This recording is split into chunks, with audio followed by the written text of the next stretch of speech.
Morning student. आज हम twelfth chemistry का सेकंड चैप्टर विलेन स्टार्ट करेंगे। इसमें अपन सबसे पहले पढ़ेंगे कि विलेन होता क्या है। विलेन होता है दो या दो से अधिक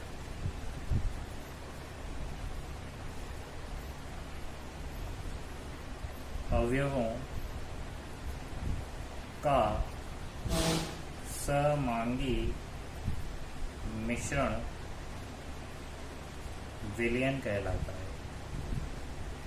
अब यहाँ पर जो ये समांगी मिश्रण दिया गया है, इसका अर्थ होता है कि ऐसा मिश्रण जिसके प्रत्येक भाग में, मतलब जैसे हमने ये एक पात्र लिया, इस पात्र के अंदर हमने जल को ले लिया और इसके अंदर हमने शक्कर को मिला दिया। तो ये दोनों मिलकर के इन दोनों ने बनाया एक विलयन। अब इस विलयन के अंदर अगर अपन इसको प्रत्येक भाग को, यानी कि अपन जैसे इसको एक एक चम्मच करके इसको अगर अपन ग्रहण करते हैं, तो ऐसा नहीं है कि पहले भाग में यहाँ से लिया तो ये मीठा है और लास्ट भाग में ये मीठा नहीं है। अर्थात इसका मतलब ये है कि इसके प्रत्येक भाग में जल और शक्कर दोनों अवयव समान रूप से उपस्थित हैं। तो ऐसा मिश्रण क्या कहलाता है? समांगी। तो ऐसा मिश्रण जिसके प्रत्येक भाग का संगठन, यानी कि उसमें जो उपस्थित अवयव हैं उनकी मात्राएं, उनका संगठन क्या है? समान होता है। क्या कहलाता है? समांगी मिश्रण कहलाता है। और उस समांगी मिश्रण को ही क्या बोलते हैं? विलयन कहते हैं। ठीक है। इसके बाद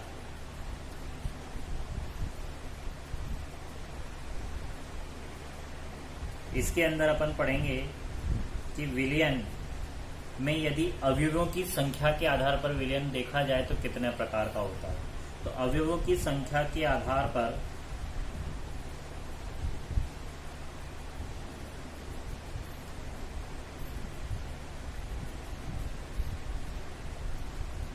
विलयन के प्रकार। अब अवयवों की संख्या के आधार पर विलयन को अलग अलग प्रकार में बांटा गया है, जिसमें अपन यदि दो अवयव हैं तो द्विअंगी विलयन, और यदि तीन अवयव हैं तो त्रिअंगी विलयन कहलाता है। इसी प्रकार आगे भी आएगा। अगर चार अवयव हैं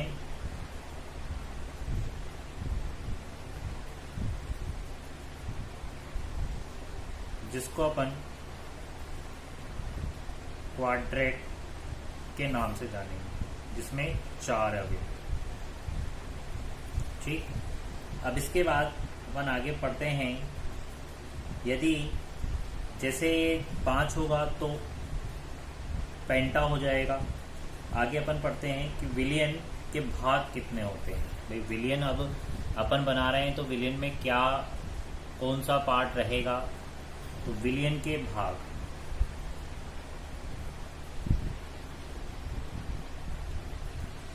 विलयन के कितने भाग होते हैं? 2 भाग होते हैं। पहला विलय, जिसको बोलते हैं सॉल्यूट, और दूसरा होता है विलायक, सॉल्वेंट। ठीक। तो विलय क्या होता है और विलायक क्या होता है? तो विलय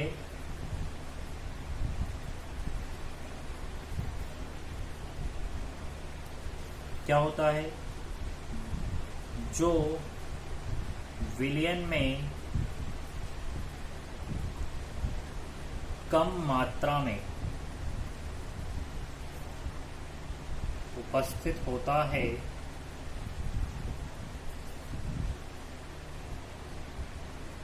किसकी तुलना में? विलायक की तुलना में।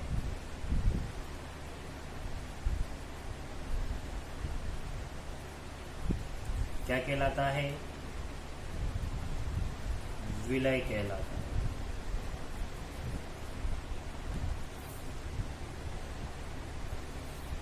अब सेकंड विलायक।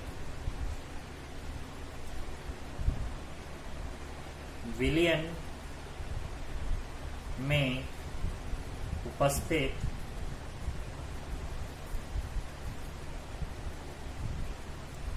वह भाग जो विलय की अपेक्षा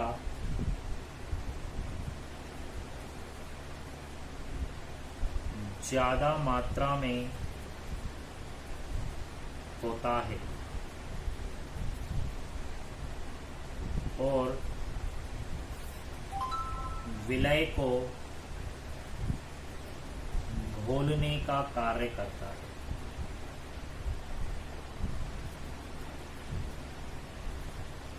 क्या कहलाता है?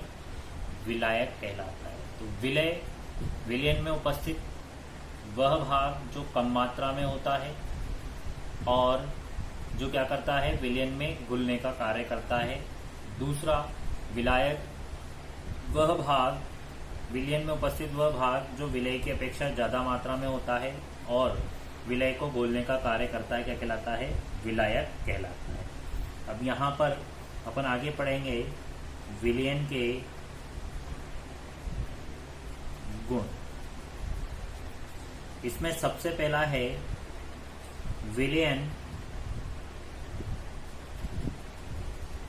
एकल प्रावस्था का होता है। अर्थात ये है कि विलयन में आपने जैसे विलायक और विलय भाग लिए। अब विलायक आपने लिया जैसे जल और विलय लिया आपने यहाँ पर शक्कर। तो विलायक और विलय दोनों अलग अलग प्रावस्था के हैं। तो ऐसा नहीं है कि विलयन आपका दो अलग अलग प्रावस्थाओं का बनेगा। यहाँ पर विलयन बनेगा वो एकल प्रावस्था का। किसके आधार पर? विलायक। यानी कि जो अधिक मात्रा में होगा वह विलायक कहलाएगा और विलायक की प्रावस्था के आधार पर ही उस पूरे विलयन की प्रावस्था निश्चित होगी। दूसरा है विलय के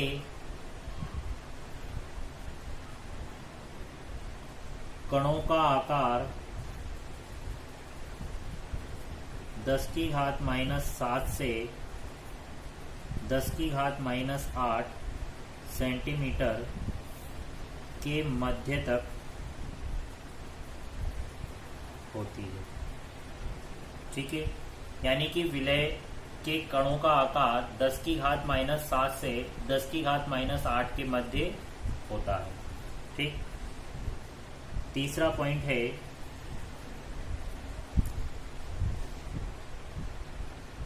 विलय भाग को विलायक से भौतिक विधियों द्वारा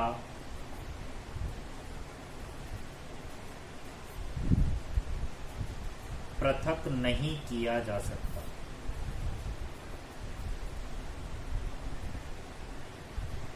अर्थात भौतिक विधियां यूज करके आप विलय और विलायक दोनों भागों को अलग अलग नहीं कर सकते। ठीक। अगला पॉइंट है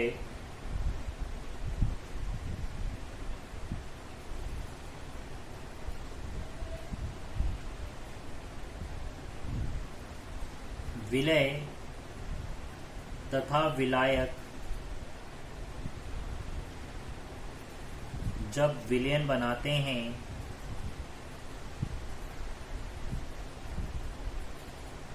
तो उनके गुणधर्मों में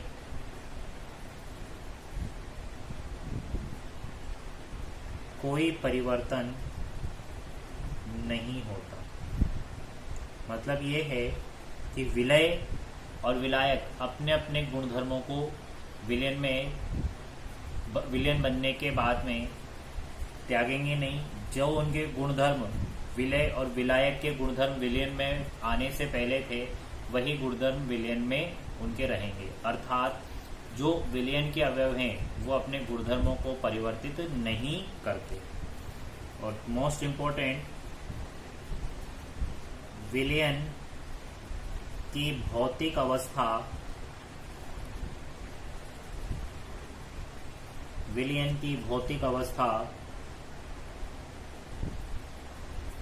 विलायक पर निर्भर करती है। अर्थात जैसा विलायक होगा भौतिक अवस्था का, उसी भौतिक अवस्था का आपके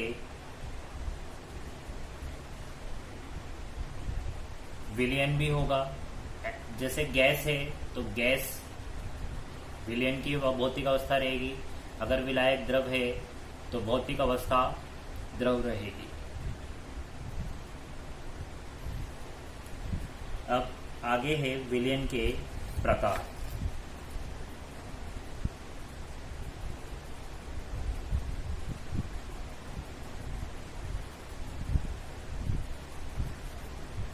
इसमें अपन पहला पढ़ेंगे विलय की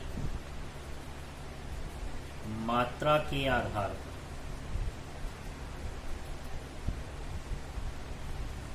विलय की मात्रा के आधार पर विलयन 3 प्रकार के होंगे।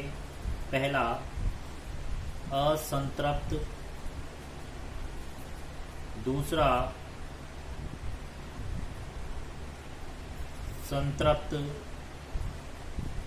और तीसरा होगा अति संतृप्त। तो असंतृप्त, संतृप्त और अति संतृप्त का अर्थ ये है, सीधी सी बात करें कि ऐसी अवस्थाएं जो विलयन में विलय की घुलने की अवस्था को प्रकट करती है। मतलब कि विलयन में विलय और अधिक घुल सकता है, नहीं घुल सकता है, ये इस अवस्था को प्रकट करती है। यानी कि आप इसको एक एग्जाम्पल से समझ सकते हैं। जैसे आप यदि भूखे हैं तो इसका मतलब आप असंतृप्त हैं, यानी कि आपकी इच्छा अभी पूरी नहीं हुई है। आपने खाना खाना स्टार्ट किया और जब खाना आपका खत्म हो गया, मतलब आपको महसूस हो गया कि अब मुझे आगे नहीं खाना, तो आपकी क्या अवस्था आ गई? संतृप्त अवस्था। लेकिन यदि आपको कोई फोर्सफुली और आगे खाना खिलाता है तो फिर वो अवस्था कौन सी आ जाएगी? अति संतृप्त अवस्था। तो वैसे ही है कि संतृप्त अवस्था, असंतृप्त अवस्था और अति संतृप्त अवस्था, इसको अपन विभेद करके पढ़ेंगे। असंतृप्त ऐसा विलयन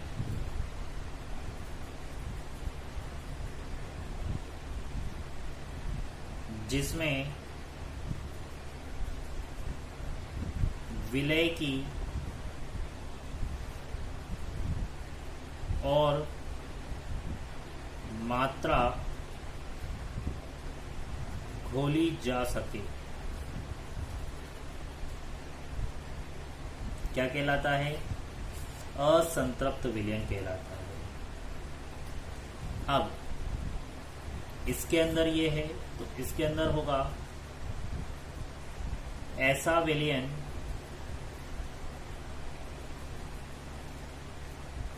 जिसमें विलय की निश्चित मात्रा घुली होती है कि भाई इससे ज्यादा और नहीं घोला जा सकता।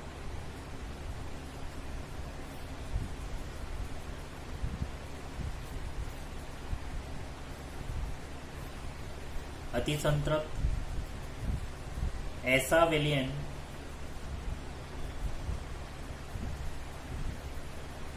जिसमें विलय की मात्रा संतृप्त अवस्था से अधिक घुली होती है। क्या कहलाता है? अति संतृप्त विलयन कहलाता है। मतलब तीनों में घुलने की अवस्था बता रहा है विलय की कि कितना घुल सकता है। इसको विलयता गुणनफल द्वारा भी प्रकट किया जाता है। विलयता गुणनफल यानी कि किसी भी विलयन की संतृप्त अवस्था को प्रकट करने वाला गुणनफल होता है जो संतृप्त अवस्था के लिए फिक्स होता है। तो विलयता गुणनफल के आधार पर ये कैसे होगा प्रकट? विलयता गुणनफल यानी कि KSP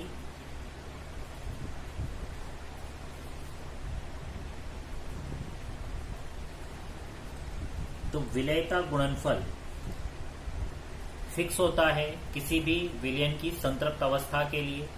अब आप इसको कैसे प्रकट करेंगे, कैसे रिप्रेजेंट करेंगे और कैसे पता चलेगा कि संतृप्त है, अति संतृप्त है या असंतृप्त है?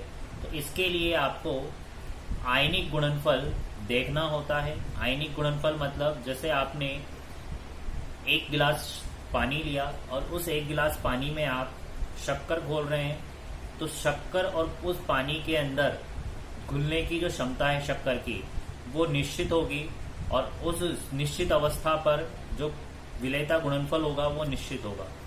अब आपने स्टार्ट किया पानी में शक्कर को घोलना, तो प्रारंभ में जब शक्कर को आपने एक चम्मच डाला तो आप उस समय पर उसके अंदर शक्कर के आयनों को देखोगे।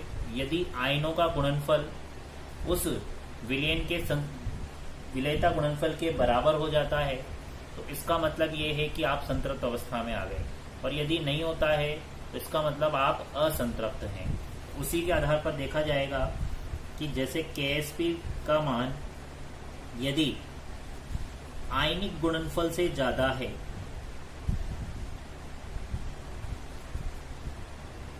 तो इसका मतलब ये है कि अभी आप संतृप्त अवस्था पर नहीं पहुंचे, क्योंकि अभी और ज्यादा आपको घोलना है और घुलेंगे तभी आयन अधिक बनेंगे। लेकिन यदि आपने KSP का मान देखा और आयनिक गुणनफल का मान को देखा, दोनों बराबर हैं, इसका मतलब आप संतृप्त अवस्था पर आ गए। लेकिन यदि आपने KSP का मान की तुलना आयनिक गुणनफल से की और वह ज्यादा निकल गया, तो इसका मतलब आप संतृप्त अवस्था को क्रॉस करके कहाँ जा चुके हैं? अति संतृप्त अवस्था के लिए। यहाँ KSP का मान विलयन की संतृप्त अवस्था के लिए फिक्स है कि ये KSP क्या प्रकट कर रहा है? उसकी संतृप्त अवस्था को। ठीक है। अब अति संतृप्त विलयन में एक मोस्ट इम्पोर्टेंट पॉइंट ये है कि अति संतृप्त विलयन में जब आप संतृप्त अवस्था से आगे बढ़ेंगे तो अति संतृप्त विलयन प्राप्त होगा, और जब आप उसके अंदर विलय पदार्थ डालेंगे तो वह अतिरिक्त विलय किसके रूप में आएगा? अतिरिक्त विलय अवक्षेप के रूप में प्राप्त होता है। किसके रूप में? अवक्षेप के रूप में प्राप्त होता है। ठीक है। ये हुआ विलयन के प्रकार किसके आधार पर? विलय की मात्रा के आधार पर। इसके बाद अपन पढ़ेंगे दूसरा, भौतिक अवस्था के आधार पर।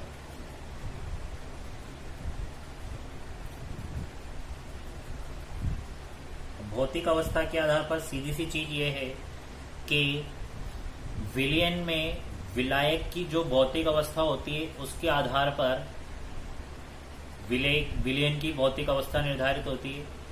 तो विलायक की भौतिक अवस्था के आधार पर आप विलयन 3 प्रकार के देख सकते हैं। तो यहाँ पर अपन 3 प्रकार के पढ़ेंगे, जिसमें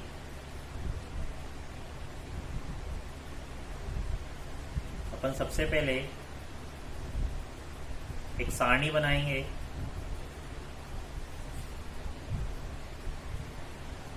विलयन के प्रकार,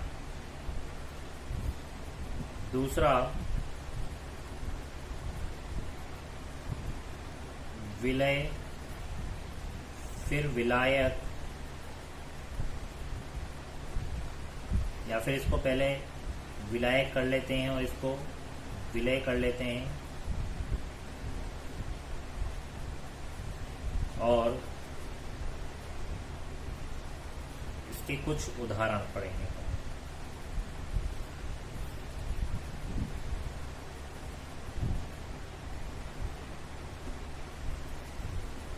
यहाँ पर भौतिक अवस्था के आधार पर 9 प्रकार के अपन विलयन पढ़ेंगे।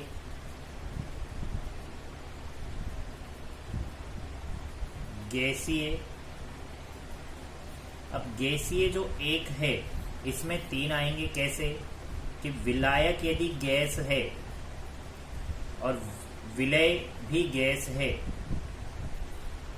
तो एक प्रकार का गैसीय विलयन। यदि विलायक गैस और विलय द्रव है तो दूसरे प्रकार का। विलायक गैस और ठोस आपका विलय है तो ये तीसरे प्रकार का। इसमें द्रवीय विलयन, द्रव गैस, भाई इसमें विलायक द्रव है और विलय गैस है, विलायक द्रव है और विलय भी द्रव है, विलायक द्रव है और विलय ठोस है। तो ये हुए आपके 6। अगला ठोस।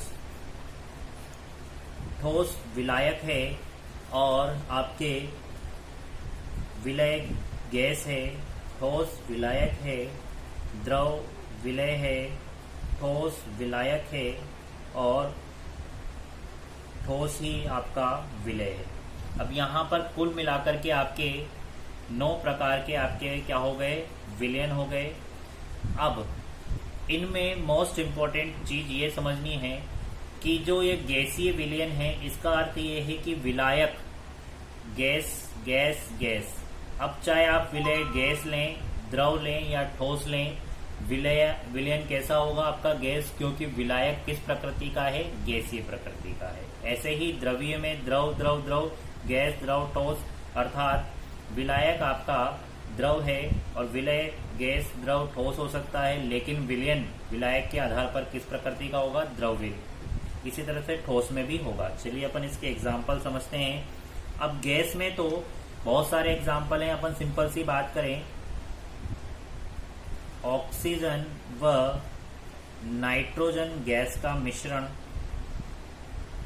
ये सबसे अच्छा एग्जाम्पल है कि किसी भी 2 गैसों को ले लीजिए, उनका मिश्रण जो होगा वो आपका क्या कहलाएगा, गैस गैस विलयन, यानी कि गैसीय विलयन, जिसमें दोनों क्या हैं, विलय और विलायक दोनों क्या हैं, गैस हैं।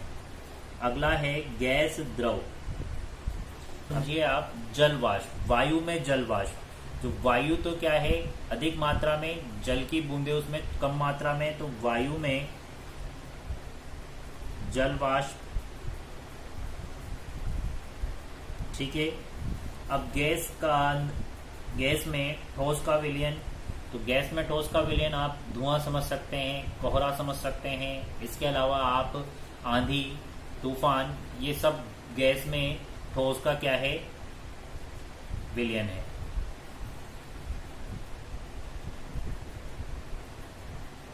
धुआं, आंधी, ये सब किस में आएंगे, गैस में ठोस का विलयन। अगला है आपका द्रवीय। द्रव में गैस का विलयन कौन सा होगा, सबसे अच्छा एग्जाम्पल है सोडा वाटर। ठीक है। सोडा वाटर यानी कि आपने देखा होगा CO2, जब आप कोई कोल्ड ड्रिंक पीते हैं तो कोल्ड ड्रिंक को जैसे ही आप उसको ढक्कन को खोलते हैं पीने के लिए तो उसमें से गैस निकलती है, वह क्या है, CO2 गैस।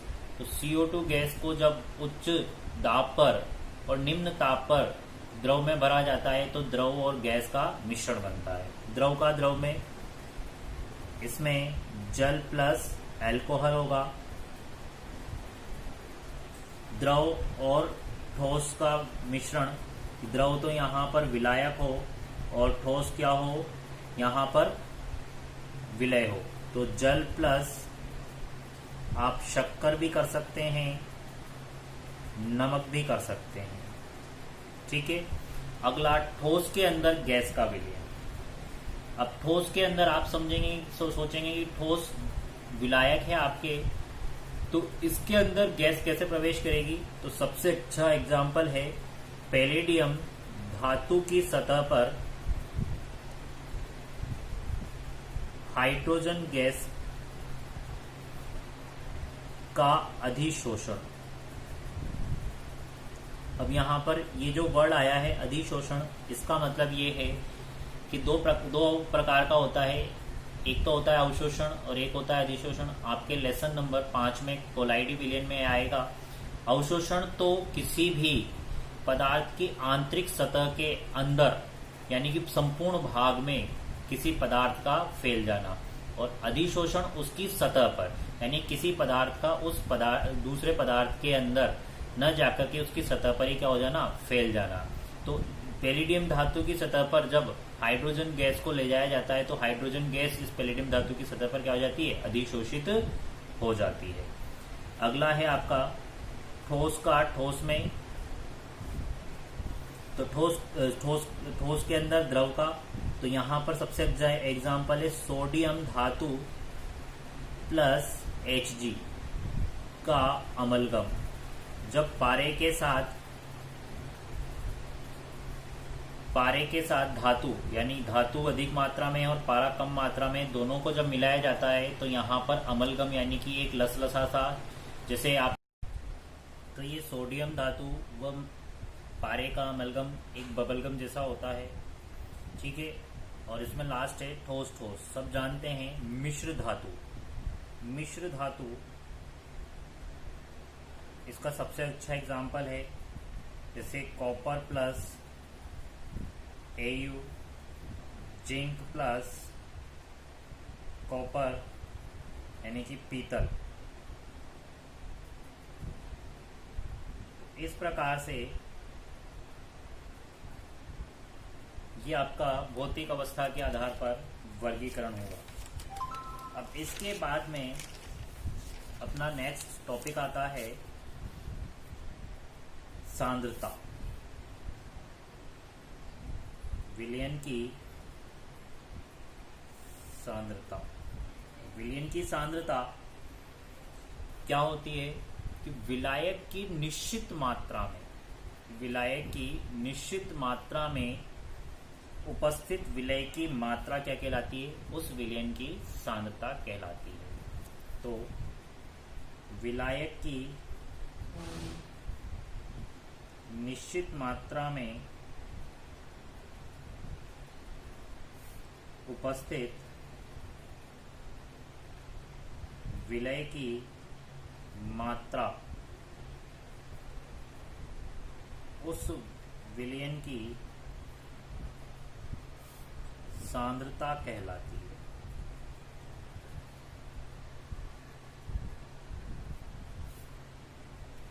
या फिर आप सीधा कह सकते हो विलयन में उपस्थित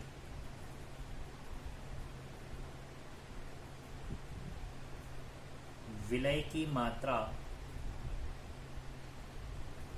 विलयन में उपस्थित विलय की मात्रा विलयन की सांद्रता कहलाती है।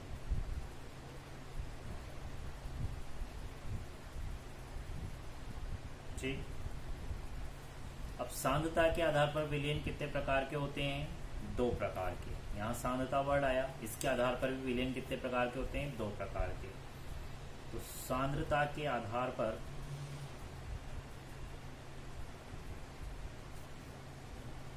विलयन 2 प्रकार के होते हैं।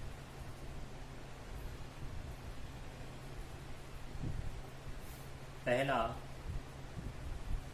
तनु विलयन और दूसरा आपका आएगा सांद्र विलयन। तो तनु विलयन क्या होता है, ऐसा विलयन जिसमें विलय की मात्रा विलायक की अपेक्षा बहुत कम होती है, यानी कि बहुत कम मात्रा में उसमें क्या हो, विलय उपस्थित हो, तो ऐसा विलयन क्या कहलाएगा, तनु विलयन कहलाएगा। और यदि विलायक की अपेक्षा विलय की मात्रा में अंतर बहुत कम हो, यानी कि विलायक ज्यादा तो है लेकिन विलय भी उससे थोड़ा बहुत ही क्या है, कम, तो ऐसा विलयन क्या कहलाएगा, सांद्र विलयन कहलाएगा। तो तनु विलयन ऐसा विलयन जिसमें विलय की मात्रा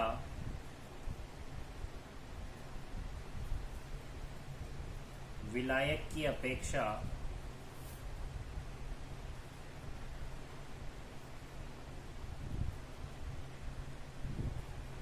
बहुत कम होती है, क्या कहलाता है, तनु विलयन। और सांद्र विलयन ऐसा विलयन जिसमें विलय की मात्रा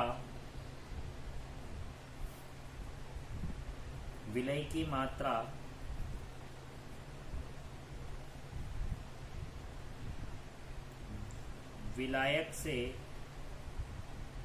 थोड़ी ही कम होती है, सांद्र विलयन कहलाता है। ठीक है, तो इस प्रकार आपके सांद्रता के आधार पर दो प्रकार के विलयन हो गए, तनु और सांद्र। अब सांद्रता यानी कि विलय की मात्रा ज्ञात करने की कुछ इकाइयां होती हैं, उनको अपन पढ़ेंगे। तो इसमें टॉपिक आएगा अपना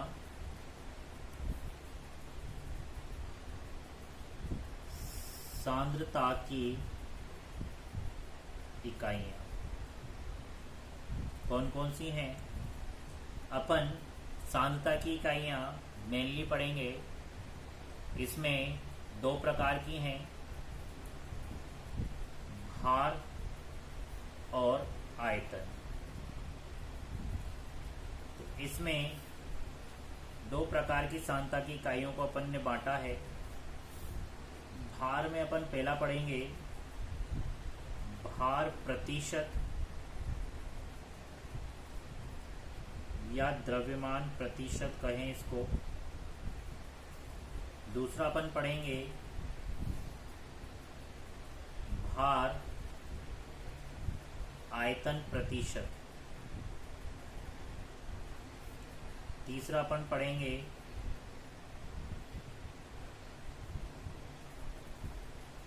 मोललता। ठीक, इधर अपन पढ़ेंगे आयतन प्रतिशत,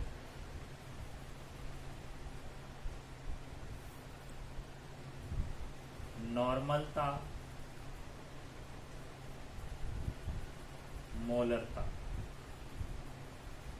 इसमें एक और चीज आएगा मोल भिन्न, इसको मोल अंश भी कहते हैं। तो एक और नाम है इसका मोल प्रभाज। तो ये सब जो इकाइयां हैं ये वाली, ये भार में आएंगी और ये आयतन में आएंगी। इसमें भार भी है और आयतन भी है, इसलिए इसको भार में रखा जाता है, न कि आयतन प्रतिशतता में, आयतन में रखा जाता है। ठीक है, तो अपन इसमें सबसे पहले पढ़ेंगे भार प्रतिशत या द्रव्यमान प्रतिशतता। इसको एक और नाम से जानते हैं या भार प्रतिशतता।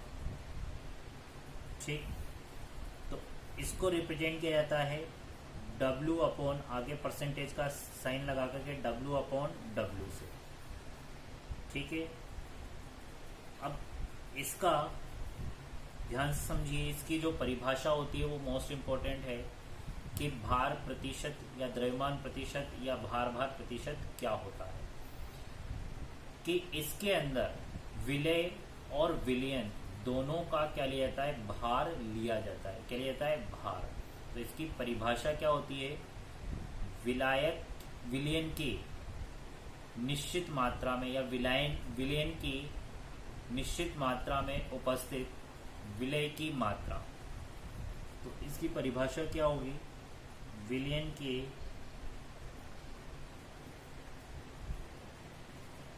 निश्चित मात्रा में उपस्थित विलय की मात्रा, लेकिन दोनों किस में है? भार में। ठीक है, तो यहाँ पर अगर इसका फॉर्मूला देखें तो ये होगा विलय की मात्रा ग्राम में और विलयन की मात्रा ये भी किस में आएगी? ग्राम में, और इनटू 100 क्योंकि प्रतिशत लेना है। इसको अगर शॉर्ट में देखा जाए तो W अपॉन W बराबर WB upon WA plus WB into 100। अब इसमें जो अपन ने WB लिया है ये विलय की मात्रा है। WB यानी W यानी कि यहाँ पर वेट को बता रहा है और B किसको बता रहा है? विलय को। WA विलायक की मात्रा है और WA को WB के साथ जोड़ देंगे तो विलयन की मात्रा हो जाएगी। ठीक है, अब इससे रिलेटेड अपन एक क्वेश्चन करते हैं कि 200 ग्राम जल में 200 ग्राम जल में 100 ग्राम शर्करा को घोलकर विलयन बनाया गया है।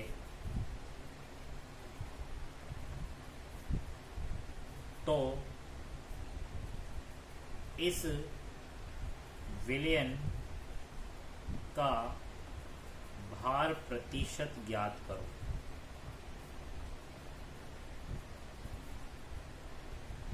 तो इसके लिए अपन सबसे पहले फॉर्मूले में क्या क्या चाहिए? WB चाहिए। अब WB यानी कि विलय किसको बोला गया है? शर्करा को, यानी कि 100 ग्राम। और विलायक WA यानी कि 200 ग्राम। तो WA प्लस WB आपका हो जाएगा 200 प्लस 100 300। ठीक है, क्योंकि यहाँ पर आपको विलयन नहीं दे करके क्या दिया गया है? विलय और विलायक अलग अलग दिया गया है। तो आप यहाँ पर दोनों को जोड़ करके करेंगे तो W अपॉन W बराबर 100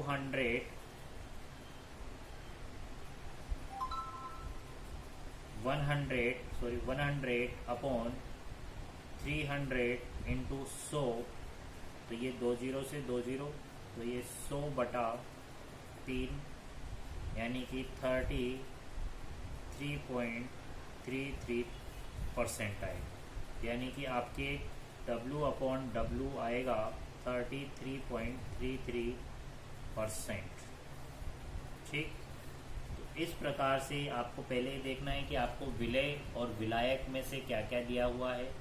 विलायक दिया है या आपको डायरेक्ट विलयन दिया गया है। विलायक दिया है तो आप विलय और विलायक को जोड़ करके आप आगे का क्वेश्चन करेंगे। एक क्वेश्चन और देखते हैं।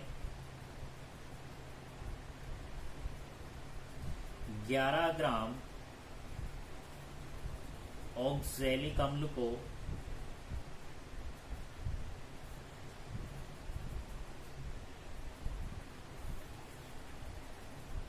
11 ग्राम ऑक्सैलिक अम्ल को जल में घोलकर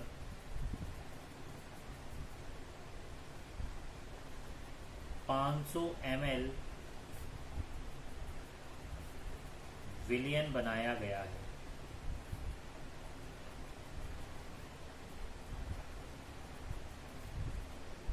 और इस विलयन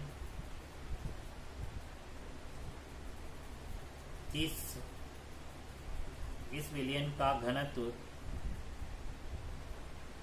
1.1 ग्राम पर ml है, तो इसका द्रव्यमान प्रतिशत ज्ञात करो। तो अब इसमें मेनली आपको देखो WB दे रखा है 11 ग्राम यानी कि ऑक्जेलिकबल, लेकिन अब आपको यहाँ पर विलेन का आयतन दिया हुआ है यानी कि WA प्लस WB 500 ml, क्योंकि ये ml है यानी कि आयतन है और ये भार है। अब दिक्कत हो गई, लेकिन आपको ध्यान देखना होगा यहाँ पर कि यहाँ पर साथ में आपको घनत्व भी दिया है। तो घनत्व कितना दिया है आपको यहाँ पर 1.1 ग्राम पर ml। अब आपको यहाँ समझना होगा कि यहाँ पर उसने एक स्टेप और बढ़वाई है आपसे कि आपको आयतन देकर के आपसे उसने भार पूछा है। तो अपन जानते हैं कि घनत्व बराबर भार बटा आयतन होता है। अपन को घनत्व भी दे रखा है, आयतन भी दे रखा है, इससे अपन भार ज्ञात कर सकते हैं। तो m बराबर d इंटू वी, तो इससे फॉर्मूले से हो जाएगा अपना 500 इंटू 1.1, तो यानी कि हो गया 550, ठीक है, ग्राम में आ गया ये आपके, किस में आ गया, ग्राम में। अब आप इसको यूज कर सकते हो। तो percentage W upon W equal 11 upon 550 into 100, 0 से 0 5 टाइम्स एंड ये 2 टाइम्स। तो कितना परसेंटेज आया इसका, 2%। ठीक है, इस प्रकार आपको ये ध्यान रखना होगा कि वह आपको क्वेश्चन दे रहा है तो क्वेश्चन में आपको उसने क्या दिया हुआ है, उसकी इकाइयाँ क्या हैं। इकाइयाँ अगर समान नहीं है तो आप देखो आयतन दिया है, भार दिया है, तो भार को आयतन में बदलने के लिए, आयतन को भार में बदलने के लिए आपको ये फॉर्मूला काम में लेना पड़ेगा। उसमें आपको क्या देगा, वो घनत्व भी साथ में देगा। ठीक है, अब इसके बाद एक चीज अपन और समझेंगे कि यदि आगे आपके काम में आएगी वो चीज कि यदि वो आपको इस भार प्रतिशत या किसी भी इकाई को देता है तो उसका अर्थ क्या होता है। जैसे उसने लिखा 15% W अपॉन W मैथेनॉल का विलयन।